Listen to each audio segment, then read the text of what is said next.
আসসালামু আলাইকুম সবাইকে। আমি মোহাম্মদ মুনির। আজকের রসায়ন ক্লাসে সবাইকে স্বাগতম জানাচ্ছি। আজকে আমি এমন একটা টপিকস নিয়ে আলোচনা করব যে টপিকসটার ভয় ভীতি সবারই থাকে, কারণ এই টপিকসটা সবাই মুখস্থ বিদ্যার উপর ডিপেন্ড করে।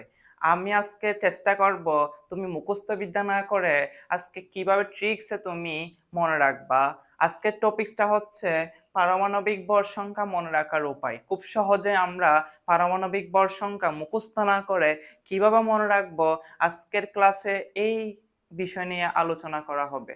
চলো দেরি না করে শুরু করা যাক। ক্লাসটা শেষ পর্যন্ত করতে হবে কিন্তু বাচ্চারা, মনে থাকবে তো? হ্যাঁ, দেখো, তোমাকে আগে কি করতে হবে, 1 থেকে 30 মৌলের কি শিখতে হবে, মৌলগুলোর নাম শিখতে হবে, প্রতীক শিখতে হবে, পারমাণবিক সংখ্যাগুলা তোমাকে 1 থেকে 30 আগে কি করতে হবে, মুখস্থ করতে হবে।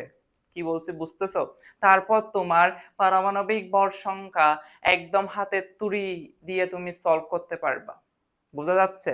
আচ্ছা বলো তো বাচ্চারা, 1 থেকে 30 তোমরা কি সবাই মুখস্থ পারো? হেই, তোমাকে বলতেছি, তুমি কি 1 থেকে 30 পর্যন্ত মৌলগুলোর নাম, পারমাণবিক সংখ্যা এগুলো কি মুখস্থ পারো? অবশ্যই পারতে হবে। না পারলে তুমি ভর সংখ্যাগুলা কিভাবে মনে রাখবা? দেখো তো, আমি আগে 20 নিয়ে আলোচনা করব। কত থেকে? 1 থেকে 20 পারমাণবিক সংখ্যাগুলা নিয়ে আমি আগে আলোচনা করব। আচ্ছা বলো তো, 1 থেকে 20-এর মধ্যে জোড় সংখ্যা আছে না? 2, 4, 6, 8 এভাবে বেজোড় সংখ্যা আছে না? 1, 3, 5, 7 এভাবে আছে না? আমি দুইটা পার্ট করে ভাগ করে রাখছি। 1 থেকে 20-এর মধ্যে আমি জোড়গুলোকে একটা পার্টে রাখছি, বেজোড়গুলোকে একটা পার্টে রাখছি, দুইটা পার্টে ভাগ করে নিয়েছি। তারপর আমি একটা লাইন লিখেছি। দেখো তো এখানে, আমি ব্যতিক্রম হলো নাইট্রোজেন আর ক্লোরিন। তোমাকে এই লাইনটা মনে রাখতে হবে। কি বললাম? ব্যতিক্রম হলো নাইট্রোজেন আর ক্লোরিন, এই লাইনটা তোমাকে মনে রাখতে হবে। আচ্ছা বলো তো বাচ্চারা, ব্যতিক্রম দিয়ে কি মনে হচ্ছে তোমার, কি হবে বলো তো? ব্যতিক্রম কি হয়? বেরিলিয়াম। আসতেছে না এভাবে কথাটা? ব্যতিক্রম দিয়ে মনে রাখবা বেরিলিয়াম। হলো দিয়ে কি মনে হয় বলো তো? হলো। হাইড্রোজেন মনে রাখবা। কি মনে রাখবা? হাইড্রোজেন। নাইট্রোজেন দিয়ে কি মনে হয়? নাইট্রোজেন তো নাইট্রোজেন। ক্লিয়ার? আর দিয়ে কি মনে রাখবা বলো তো বাচ্চারা? আর দিয়ে মনে রাখবা আর্গন। ক্লোরিন মানে হচ্ছে ক্লোরিন। এই লাইনটা মনে থাকবে তো? ব্যতিক্রম হলো নাইট্রোজেন আর ক্লোরিন, তাহলে ব্যতিক্রম দিয়ে বেরিলিয়াম, হলো দিয়ে হচ্ছে হাইড্রোজেন, নাইট্রোজেন মানে হচ্ছে নাইট্রোজেন, আর দিয়ে মনে রাখবা আর্গন, ক্লোরিন দিয়ে মনে রাখবা ক্লোরিন তো ক্লোরিন। ক্লিয়ার? তোমার এই পাঁচটা আগে তোমাকে এক পাশে নিয়ে আসতে হবে। তাহলে 1 থেকে 20-এর মধ্যে আর বাকি থাকে কয়টা? 15টা। তাহলে তুমি 15টা তুমি জোড়গুলাকে এক সাইডে নিয়ে আসো, বেজোড়গুলাকে এক পাশে নিয়ে আসো। দেখো তো, হিলিয়াম কত বলো তো? পারমাণবিক সংখ্যা 2। কার্বন কত? 6। অক্সিজেন কত? 8। নিয়ন কত? 10। ম্যাগনেসিয়াম কত? 12। সিলিকন কত বলো তো? 14। সালফার কত? 16। ক্যালসিয়াম কত? 20। লিথিয়াম কত? 3। বোরন কত? 5। ফ্লোরিন কত? 9। সোডিয়াম কত? 11। অ্যালুমিনিয়াম কত? 13। ফসফরাস হচ্ছে 15। পটাশিয়াম হচ্ছে 19। দেখো তো, আমি 1 থেকে 20-এর মধ্যে দুইটা পার্ট করে ফেলছি না? জোড়গুলো আমি এক পাশে করে ফেলছি, বেজোড়গুলা আরেক পাশে করে ফেলছি না? এতটুকু বোঝা যাচ্ছে? এখন দেখো, কি টেকনিক আমরা ইউজ করব। যেগুলো জোড় আছে সেগুলোর সাথে তুমি 2 গুণ করবা। কত গুণ করবা বলো তো বাচ্চারা? 2 গুণ করবা। যেগুলো বেজোড় আছে সেগুলোর সাথে 2 গুণ করবা, আরো কত যোগ করতে হবে? 1 যোগ করতে হবে।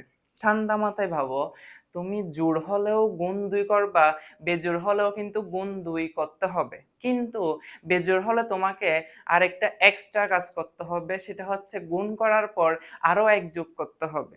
বোঝা যাচ্ছে আমার কথা? জোড় হলেও কত গুণ করব? 2 গুণ করব। বেজোড় হলেও কত গুণ করব? 2 গুণ করব। কিন্তু বেজোড় হলে তোমাকে আরো এক্সট্রা 1 যোগ করতে হবে। দেখো আমি কিভাবে করতেছি। দেখো তো বাচ্চারা, হিলিয়াম, হিলিয়ামের পারমাণবিক সংখ্যা কত বলতো? 2। তাহলে এটা জোড় না? জোড় হলে এটার সাথে কত গুণ করতে হবে? 2 গুণ করতে হবে। তাহলে বলো, 2 দুগুণ কত হয় বলো তো বাচ্চারা? এই বলো বাচ্চারা, 2 দুগুণ কত হয়? 4। ক্লিয়ার? হ্যাঁ, এখন বলো তো কার্বন কত, পারমাণবিক সংখ্যা 6। তাহলে এটা জোড় না? জোড় হলে কত গুণ করতে হবে? 2 গুণ করতে হবে। 6 দুগুণ কত হয়? 12। অক্সিজেন দেখো তো পারমাণবিক সংখ্যা হচ্ছে 8, এটা জোড় না? জোড় হলে কত গুণ করতে হবে? 2 গুণ করতে হবে। 8 দুগুণ কত বলো তো বাচ্চারা? 16। নিয়ন, নিয়নের পারমাণবিক সংখ্যা কত? 10। এখন কথা হচ্ছে স্যার আপনি এগুলো কোথা থেকে বলতেছেন? তোমাকে 1 থেকে 30 পর্যন্ত আমি বলছি না, তোমাকে মুখস্থ করতে হবে serially. Hydrogen, helium, lithium, beryllium, boron, carbon, nitrogen, oxygen, fluorine, neon, sodium, magnesium, aluminium, silicon, phosphorus, sulphur, chlorine, argon, potassium, calcium, scandium, titanium, vanadium, chromium, manganese, iron, copper, nickel, copper, zinc. এভাবে তোমাকে 1 থেকে 30 পর্যন্ত তোমাদের লেভেলের জন্য তোমাকে 1 থেকে 30 কিন্তু মুখস্থ করতে হবে। কি বলতেছি বুঝতেছো? এখন তুমি যখন 1 থেকে 30 পর্যন্ত মুখস্থ করে ফেলবা, তোমাকে পারমাণবিক ভর সংখ্যা কেউ আটকাতে পারবে না ইনশাল্লাহ। মনে থাকবে কথা আমার? দেখো তো নিয়ন কত? 10। তাহলে 10 দুগুণ কত হবে বলো তো বাচ্চারা? 10 দুগুণ হবে 20। ম্যাগনেসিয়াম কত বলতো? 12। 12 দুগুণ কত হবে বলতো? 24। এগুলো জোড় সংখ্যা না? হ্যাঁ। এখন সিলিকন কত? 14। এটা জোড় না? জোড় হলে কত গুণ করতে হবে? 2 গুণ করতে হবে। কত হয়? 14 দুগুণ 28। সালফার কত বলতো বাচ্চারা? সালফার হচ্ছে 16। এটার সাথে 2 গুণ করলে কত হয়? 16 দুগুণ কত হয় বলতো বাচ্চারা? 32। ক্যালসিয়াম কত? 20। এটার সাথে 2 গুণ করো, কত হয়? 20 দুগুণ কত হয়? 40। আমরা কি জোড়গুলা বের করতে পারবো তো? আশা করি পারবো। জোড় দেখলে তুমি কত দ্বারা গুণ করবা? 2 দ্বারা গুণ করে ফেলবা। ক্লিয়ার? এখন বেজোড়ে আসলে কি করব? দেখি বলতো, বেজোড়ে আসলে কি করব? 2 দ্বারা গুণ করব। আরো কত যোগ করতে হবে? 1 যোগ করতে হবে। মনে থাকবে তো? বেজোড় আসলে কত গুণ করতে হবে? 2 গুণ করতে হবে। আরো 1 যোগ করতে হবে। দেখো 3 না? এটা বেজোড় সংখ্যা না? তাহলে 3 এর সাথে 2 গুণ করো তো 3 দুগুণ কত হয়? 6 হয়। এটার সাথে আরো 1 যোগ করো তো দেখি, 6 এর সাথে 1 যোগ করলে কত হয়? 7। বোঝা যাচ্ছে? এরপর এটা দেখো 5। 5 দুগুণ কত হবে? 10। 10 এর সাথে 1 যোগ করলে কত হয় বলো তো বাচ্চারা? 11। তারপর 9। 9 এটা বেজোড় না? 9 দুগুণ 18। 18 এর সাথে আরো 1 যোগ করো দেখি কত হবে? 19। 11 সোডিয়াম। 11 দুগুণ 22। 22 এর রেখে কত হয় বলো তো বাচ্চারা? 23। অ্যালুমিনিয়াম কত? 13। 13 দুগুণ কত হয়? 26। 26 এর রেখা কত হয় বলো তো বাচ্চারা? 27। বোঝা যাচ্ছে? আশা করি বোঝা যাচ্ছে। এখন বলো তো এটা 15। 15 দুগুণ কত হয়? 30। 30 এর সাথে আরো কত যোগ করতে হবে?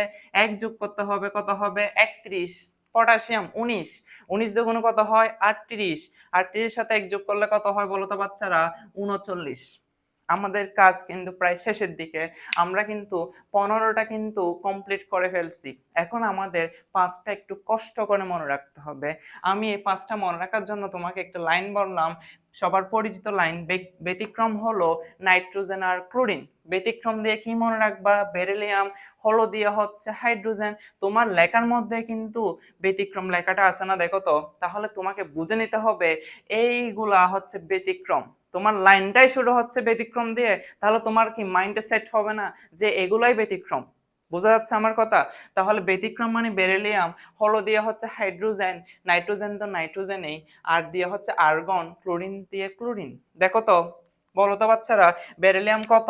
পারমাণবিক সংখ্যা হচ্ছে 4, হাইড্রোজেন হচ্ছে 1, নাইট্রোজেন হচ্ছে 7, আর্গন হচ্ছে কত? 18, ক্লোরিন হচ্ছে কত? 17। এখন বলো তো তুমি, এটা জোড় না? তাহলে জোড় হলে কত গুণ করতে হবে? গুণ 2। 4 দুগুণ 8। কিন্তু তুমি তো ভুল করে ফেলবা। জোড় হলে যে গুণ 2 করব সেটা হচ্ছে এগুলোর জন্য। এগুলোর জন্য কিন্তু গুণ করলে তোমার কিন্তু ভুল হয়ে যেতে পারে। দেখো তো, তুমি 4 দুগুণ 8 লিখে দিলে হবে না, এটা একটু ব্যতিক্রম বলছি না? এই 5টা কিন্তু তোমাকে এক্সট্রা ভাবে মনে রাখতে হবে। তাহলে তুমি দেখো তো, এটা 4 দুগুণ 8 না? এটা 8 না হয়ে ওই বেজোড়টা ফলো করে। কোনটা ফলো করে?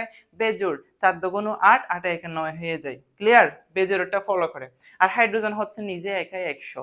ও বলতেছে আমি কারো দাঁত ধারি না, আমি 1, পারমাণবিক সংখ্যা 1 হবে, আমি নাম্বার 1, ভর সংখ্যা কত হবে? নাম্বার 1। তাহলে এ কি হবে? 1 আর 1। বোঝা যাচ্ছে? নাইট্রোজেন দেখো তো, নাইট্রোজেনও ঠিক সেম গাটের মাঝি। বেরিলিয়াম যেরকম 4 দুগুণ জোরেরটা ফলো না করে বেজোরেরটা ফলো করে, ঠিক নাইট্রোজেনও বলতেছে না আমি বেজোরেরটা ফলো করব না, আমি জোরেরটা ফলো করব। তাহলে 7 দুগুণ 14, 14 রেখে 15 না হয়ে সে কত হয়ে যায়? সে 14 হয়ে যায়। বোঝা যাচ্ছে? হ্যাঁ। এখন আর্গন দেখো তো 18 না, এটা জোর না? 18 দুগুণ 36 হওয়ার কথা না? না, সে বলে যে না আমি 36 হব না, আমি হয়ে যাব 40। কত হয়ে যাব? 40। ডিরেক্ট একটা একটা মান। এখন 17 না ক্লোরিন, 17টা কত হয়ে যাবে? এটা একটু মনে রাখবা, এটা দশমিকে চলে যাবে 35.5। তাহলে তোমরা 1 থেকে 20 এর মধ্যে তোমাকে এই 5টা লাইন, এই 5টা মনে রাখার জন্য এক্সট্রা ভাবে এই লাইনটা তোমাকে মনে রাখতে হবে।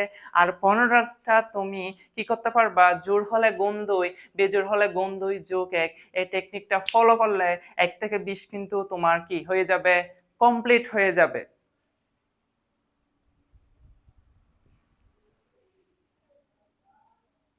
এখন আমরা 21 থেকে 30 গুলা কিভাবে মনে রাখবো সেটা তোমাদেরকে আমি আজকে শিখাবো। 1 থেকে 20 মনে রাখতে পারবো তো বাচ্চারা? এখন আমরা শুরু করব। 21 থেকে 30 গুলা তুমি কিভাবে মনে রাখবা সেটাতে দেখবো। তুমি কি করবা? যেগুলা জোড় সেগুলোর সাথে গুণ 2 করে ফেলবা, যেগুলা বেজোড় সেগুলোর সাথে গুণ 2 করে যোগ 1 করে ফেলো। দেখি বলো তো বাচ্চারা, এটা জোড় না বেজোড়? এটা হচ্ছে বেজোড়, এটার সাথে কত গুণ করবা? দেখো 21 গুণ কত? 2 যোগ কত? 1। পারা যাবে? এই তো, এটা 21 না? এটার সাথে গুণ 2 করার পর কত যোগ করে ফেলবা? 1 যোগ করে ফেলবা। এটা জোড় না? জোড় হলে কি করবা? এটার সাথে গুণ 2 করে ফেলবা। বোঝা যায়? এটা কি বেজোড় না? এটার সাথে কত গুণ করবা? গুণ 2 করার পর 1 যোগ করবা। এটা কত বলো তো বাচ্চারা? এটা হচ্ছে 24। এটা জোড় না বেজোড়? জোড়। তাহলে কত গুণ করবা? শুধু শুধু 2 গুণ করবা। এখন বলো তো ম্যাঙ্গানিজ এটা জোড় না বেজোড়? এটা হচ্ছে বেজোড়, গুণ 2 করে 1 যোগ করবা। আয়রন এটা কি বলো তো বাচ্চারা? 26। কত গুণ করবা? 2 গুণ করবা শুধু। 27 দেখো তো, এটা জোড় না বেজোড়? এটা হচ্ছে বেজোড়, এটা গুণ 2 করে আরো কত যোগ করতে হবে? 1 যোগ করতে হবে। নিকেল বলো তো এটা জোড় না বেজোড়? এটা হচ্ছে জোড়, এটার সাথে কত গুণ করবা? 2 গুণ করবা। তাহলে বলো তো জোড়গুলোর সাথে কত গুণ করবা? বলো তো বাচ্চারা? জোড়গুলোর সাথে গুণ 2 কত? জোড়গুলোর সাথে গুণ 2। বেজোড়গুলোর সাথে কত করবা? বেজোড়গুলোর সাথে গুণ 2 করে আরো কত? 1 যোগ করতে হবে। ক্লিয়ার? জোড়গুলোর সাথে কত গুণ করবা? 2 গুণ করবা। বেজোড়গুলোর সাথে 2 গুণ করে আরো কত যোগ করতে হবে? 1 যোগ করতে হবে। কপারে দেখো তো, কপার হচ্ছে বেজোড়, এটার সাথে 2 গুণ করে আরো 1 যোগ করতে হবে। জিঙ্ক দেখো তো 30, এটার সাথে 2 গুণ করবা শুধু। বোঝা যায়? হ্যাঁ। এবার আমরা ক্যালকুলেশন করি। 21 দুগুণ কত হয়? 42। 42 রেখে কত হয়? 43। এরপর 22 দুগুণ কত হয়? 44। 23 দুগুণ কত? 46। 46 রেখে কত হয় বাচ্চারা বলো তো? 47। 24 দুগুণ কত হয় বলো তো বাচ্চারা? 48। 25 দুগুণ কত? 50। 50 রেখে কত হয়? 51। 26 দুগুণ কত হয় বলো তো বাচ্চারা? 52। 27 দুগুণ কত? 54। 54 রেখে কত হয়? 55। নিকেল কত? 28 দুগুণ কত হয়? 56। 29 দুগুণ কত হয়? 58। 58 রেখে কত হয়? 59। 30 দুগুণ কত হয়? 60। এখন কি শেষ? না, শেষ না। আরো কিছু কাজ আছে তোমাকে। 21 থেকে 30 এর মধ্যে যখন তুমি এগুলো বের করতে যাবা, তুমি কি করবা? জোড়গুলোর সাথে গুণ 2 করবা, বেজোড়গুলোর সাথে গুণ 2 করে আরো 1 যোগ করতে হবে। এবং একটা কাজ তোমাকে করতে হবে, একটা ম্যাজিক নাম্বার তোমাকে শিখতে হবে। কি নাম্বার শিখতে হবে? Magic number. দেখো, 1 2 5 4 3 3 4 5 কি? 1 2 5 4 3 3 4 5। এই পড়ো। 1 2 5 4 3 3 4 5। পড়ো তো দেখি সবাই। 1 2 5 4 3 3 4 5। মনে থাকবে তো? আবার পড়ি। 1 2 5 4 3 3 4 5। এটার অর্থ কি? এটার অর্থ হচ্ছে তুমি 21 থেকে 30 এর মধ্যে সংখ্যাগুলোর সাথে তুমি একটা একটা প্রথমটার সাথে কত যোগ করবা? প্রথমটার সাথে 2 যোগ করবা, তারপরটার সাথে 4 যোগ করবা, তারপরটার সাথেও 4, এরপরটার সাথে 4, এই 5টার সাথে 4, এরপরটা 3 3, আবার কত যোগ করবা? 4। এইভাবে করতে থাকবো। কিরকম দেখো তো বাচ্চারা? তুমি কি করবা? 43 না, এটার সাথে কত যোগ করব? প্রথমটার সাথে 2 যোগ করব। যোগ করলে কত হয় বলো তো বাচ্চারা? 45। এর পরেরটার সাথে কত যোগ করব? এর পরেরটার সাথে 4 যোগ করব, তাহলে কত হয়? 48। এর পরেরটার সাথে কত যোগ করতে হবে? এর পরেরটার সাথেও 4 যোগ করতে হবে। ক্লিয়ার? এর পরেরটার সাথেও কত যোগ করতে হবে? 4 যোগ করতে হবে। বোঝা যাচ্ছে? এখন কয়টা? দেখো তো, আমরা 3টা 4 যোগ করে ফেলছি। এখন এর পরেরটার সাথে কত যোগ করতে হবে? 4 যোগ করতে হবে। এর পরেরটার সাথে কত যোগ করতে হবে? 4 যোগ করতে হবে। তাহলে আমরা 5টা 4, 2 5টা 4 শেষ। এখন সিরিয়ালি মনে রাখবা, 2 5টা 4, 3 3 4 5। তাহলে তোমাকে প্রথমটার সাথে 2 যোগ করতে হবে, দ্বিতীয়টার সাথে তোমাকে 4 যোগ করতে হবে, তৃতীয়টার সাথেও 4, চতুর্থটার সাথেও 4, এভাবে। এখন বলো তো, আমরা 5টা 4 যোগ করে 1 2 3 4 5 শেষ। এখন এর পরটার সাথে কত যোগ করতে হবে? এর পরটার সাথে 3 যোগ করতে হবে। ক্লিয়ার? এর পরটার সাথে কত যোগ করতে হবে? এর পরটার সাথেও তোমাকে 3 যোগ করতে হবে। এর পরটার সাথে কত যোগ করতে হবে বলতো বাচ্চারা? 4 যোগ করতে হবে। কত হয়? 63। এর পরটার সাথে কত যোগ করতে হবে? 5 যোগ করতে হবে। তাহলে কত হয়? 65। এতটুকু কি আমাদের শেষ? দেখো তো, সবাই বুঝতে পেরেছো তোমরা? তোমাকে এই নাম্বারটা তোমাকে মনে রাখতে হবে, ম্যাজিক নাম্বারটা। ম্যাজিক নাম্বারটা তুমি যদি মনে না রাখো, তখন তুমি লাস্টে কিন্তু কি করতে পারবে না? যোগ করতে পারবে না। এবং আরেকটা লাস্ট একটা কথা আছে, সেটা হচ্ছে তুমি কপারে দেখো তো কত পাইছো তুমি? 63। তুমি এখানে একটু আলাদা করে মনে রাখবা, এটা হচ্ছে 63.5 হবে। এটা একটু তুমি মনে রাখবা। ক্লিয়ার? আশা করি তোমরা এই 1 থেকে 30 মৌলগুলোর পারমাণবিক ভর সংখ্যাগুলো ইজিলি তোমরা মনে রাখতে পারবা। বেশি কি কঠিন লাগতেছে? তুমি আগে 1 থেকে 20 এর গুলা, আমি সামারি হিসেবে যদি বলতে চাই, 1 থেকে 20 এর গুলা তুমি যেগুলো জোড় আছে সেগুলোর সাথে 2 গুণ করবা, যেগুলো বেজোড় আছে সেগুলোর সাথে গুণ 2 করে কত যোগ করবা? 1 যোগ করবা। এরপরে কি হবে বলো তো বাচ্চারা? 21 থেকে 30 এর মধ্যে 21 থেকে 30 এর মধ্যে যেগুলো জোড় সেগুলো গুণ 2, যেগুলো বেজোড় এগুলোর সাথে গুণ 2 যোগ 1 করার পর এই নাম্বারগুলো তুমি কি করে ফেলবা? যোগ করে ফেলবা। আশা করি ক্লাসটা তোমাদের সবার ভালো লাগছে, এবং সবাই যদি বুঝে থাকো, সবাই আমাকে কমেন্টে জানাবা কেমন লাগছে ক্লাসটা। আর যদি একটু উপকৃত হও, বন্ধু বান্ধবের মাঝে শেয়ার করে দিতে কিন্তু বইলো না কিন্তু। এবং আমার ক্লাসটা, নতুন নতুন ক্লাস যদি আরো পেতে চাও, তাহলে আমার দা মনির মেথড চ্যানেলটা সাবস্ক্রাইব করে রাখবা, যেন তোমার কাছে নোটিফিকেশনটা আগে চলে আসে নতুন ক্লাসের। সবাই ভালো থাকবা, সুস্থ থাকবা। সবাইকে ধন্যবাদ জানিয়ে আমি আজকের ক্লাসটা এখানে শেষ করলাম। আল্লাহ হাফেজ, আসসালামু আলাইকুম।